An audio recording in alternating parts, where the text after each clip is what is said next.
Dorani, an Indian folk tale. Once upon a time there lived in a city of Hindustan a seller of scents and essences who had a very beautiful daughter named Dorani. This maiden had a friend who was a fairy, and the two were high in favor with Indra, the king of fairyland, because they were able to sing so sweetly and dance so deftly that no one in the kingdom could equal them for grace and beauty. Dorani had the most lovely hair in the world, for it was spun like gold, and the smell of it was like the smell of fresh roses. But her locks were so long and thick that the weight of it was often unbearable, and one day she cut off a shining tress, and wrapping it in a large leaf, threw it in the river, which ran just below her window. Now it happened that the king's son was out hunting, and had gone down to the river to drink, when there floated towards him a folded leaf, from which came a perfume of roses. The prince, with idle curiosity, took a step into the water, and caught the leaf as it was sailing by. He opened it, and within he found a lock of hair like spun gold, and from which came a faint, exquisite odor. When the prince reached home that day, he looked so sad and was so quiet that his father wondered if any ill had befallen him, and asked what was the matter. Then the youth took from his breast the tress of hair which he had found in the river, and holding it up to the light, replied, "See, my father, was ever hair like this? Unless I may win and marry the maiden that owns that lock, I must die." So the king immediately sent heralds throughout all his dominions to search for the damsel with hair like spun gold, and at last he learned that she was the daughter of the scent seller. The object of the herald's mission was quickly noised abroad, and Dorani heard of it with the rest, and one day she said to her father, "If the hair is mine, and the king requires me to marry his son, I must do so. But remember, you must tell him that if after the wedding I stay all day at the palace, every night will be spent in my old home." The old man listened to her with amazement, but answered nothing, as he knew she was wiser than he. Of course the hair was Dorani's, and heralds soon returned and informed the king, their master, who summoned the scent seller, and told him that he wished for his daughter to be given in marriage to the prince. The father bowed his head 3 times to the ground and replied, "Your Highness is our lord, and all that you bid us we will do. The maiden asks this only, that if, after the wedding, she stays all day at the palace, she may go back each night to her father's house." The king thought this a very strange request, but said to himself it was, after all, his son's affair, and the girl would surely soon get tired of going to and fro. So he made no difficulty, and everything was speedily arranged, and the wedding was celebrated with great rejoicings. At first, the condition attaching to his wedding with the lovely Dorani troubled the prince very little, for he thought that he would at least see his bride all day.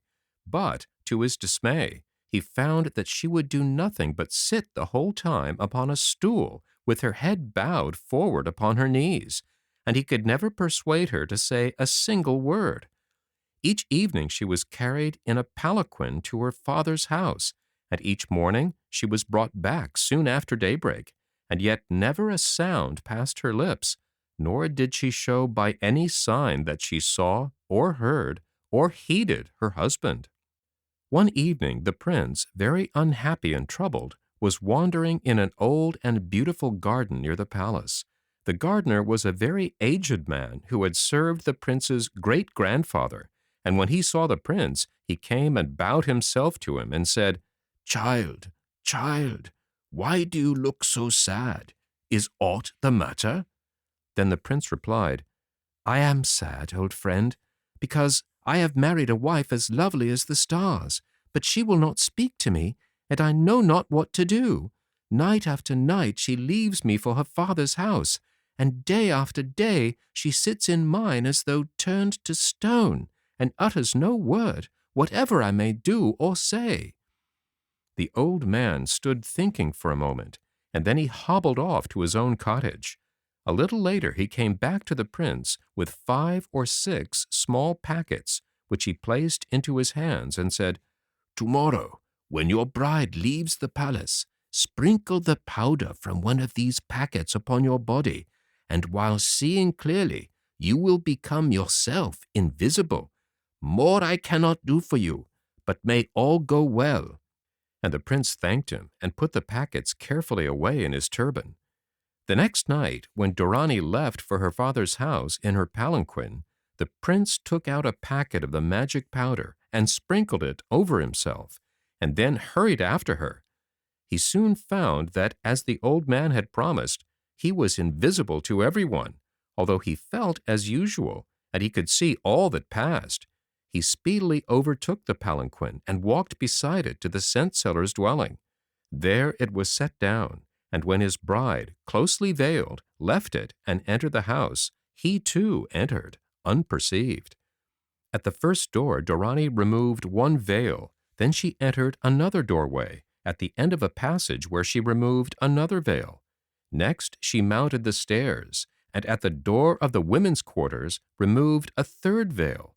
After this, she proceeded to her own room, where were set 2 large basins, one of attar of roses and one of water.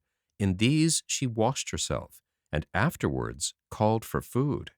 A servant brought her a bowl of curds, which she ate hastily, and then arrayed herself in a robe of silver, and wound about her strings of pearls, while a wreath of roses crowned her hair.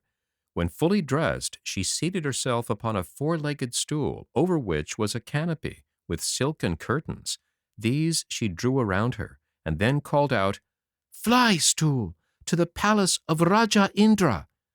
Instantly, the stool rose in the air, and the invisible prince, who had watched all these proceedings with great wonder, seized it by one leg as it flew away, and found himself being borne through the air at a rapid rate. In a short while they arrived at the house of the fairy, who, as I told you before, was the favorite friend of Dorani. The fairy stood waiting on the threshold, as beautifully dressed as Dorani herself was, and when the stool stopped at her door, she cried in astonishment, "Why, the stool is flying all crooked today! What is the reason of that, I wonder? I suspect that you have been talking to your husband, and so it will not fly straight." But Dorani declared that she had not spoken one word to him, and she couldn't think why the stool flew as if weighed down at one side. The fairy still looked doubtful, but made no answer, and took her seat beside Dorani, the prince again holding tightly one leg. Then the stool flew on through the air until it came to the palace of Indra, the Raja. All through the night the women sang and danced before the Raja Indra, whilst a magic lute played of itself the most bewitching music, till the prince, who sat watching it all, was quite entranced. Just before dawn, the Raja gave the signal to cease, and again the 2 women seated themselves on the stool, and with the prince clinging to the leg, it flew back to earth and bore Dorani and her husband safely to the scent-seller's shop. Here the prince hurried away by himself past Dorani's palanquin with its sleepy bearers, straight on to the palace, and as he passed the threshold of his own rooms, he became visible again. Then he lay down upon a couch and waited for Dorani's arrival. As soon as she arrived, she took a seat and remained as silent as usual, with her head bowed on her knees. For a while not a sound was heard, but presently the prince said, "I dreamed a curious dream last night, and it was all about you, and I'm going to tell you, although you heed nothing." The girl, indeed, took no notice of his words, but in spite of that, he proceeded to relate every single thing that had happened the evening before, leaving out no detail of all that he had seen or heard. And when he praised her singing, and his voice shook a little, Dorani just looked at him, but she said naught, though in her own mind she was filled with wonder. "What a dream!" she thought. "Could it have been a dream? How could he have learnt in a dream all she had done or said?" She still kept silent, only she looked that once at the prince, and then remained all day as before, with her head bowed upon her knees. When night came, the prince again made himself invisible and followed her. The same things happened again as had happened before, but Dorani sang better than ever.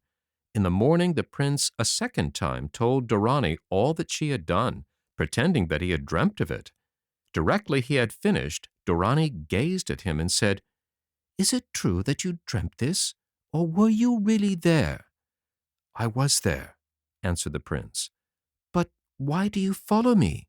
asked the girl. "Because," replied the prince, "I love you, and to be with you is happiness." This time Dorani's eyelids quivered, but she said no more and was silent the rest of the day. However, in the evening, just as she was stepping into her palanquin, she said to the prince, "If you love me, prove it by not following me tonight." And so the prince did as she wished and stayed at home. That evening the magic stool flew so unsteadily that they could hardly keep their seats, and at last the fairy exclaimed, "There is only one reason that it should jerk like this. You have been talking to your husband."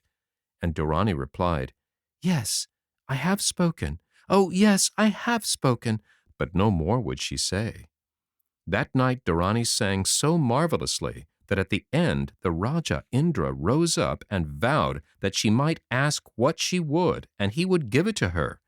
At first she was silent, but when he pressed her, she answered, "Give me the magic lute."